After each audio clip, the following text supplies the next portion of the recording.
Everybody, all right, let's take a look at this game that we're going to make here. Now, this game is going to be really cool because we're going to theme the game with colors and we're going to be changing the background color to make a different game experience.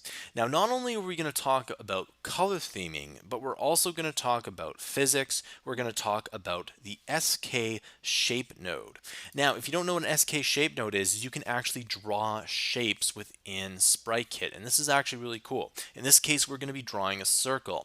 Now, what's interesting about the shape node is that it doesn't work quite as well as the sprite node in terms of like collisions and physics and whatnot.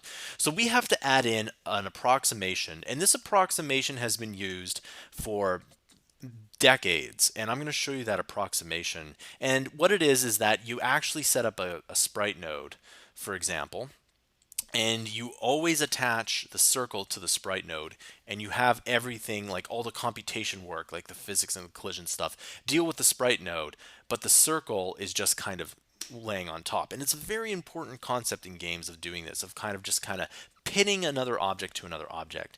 And on top of that, we're going to be making a tutorial within the title scene.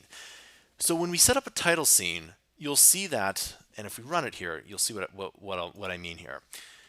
When we set up a title scene, and specifically with mobile games are simple.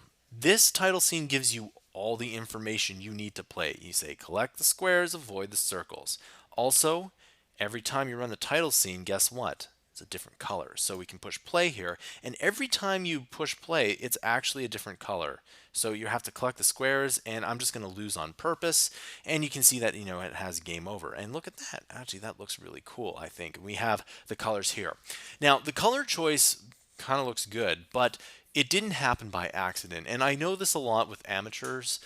They tend to not think about color choice when color choice is extremely important to make your game look polished. Again, it's making your game look polished. So this actually looks pretty good, and you can see that we have red again. And let me just lose so that I can show you that they do indeed use a different color here. Okay, and it's a 1 out of 3 choice, so hopefully the next one isn't red, but you can see that the colors actually kind of work here, and again it's red, but we'll take a look at one more time.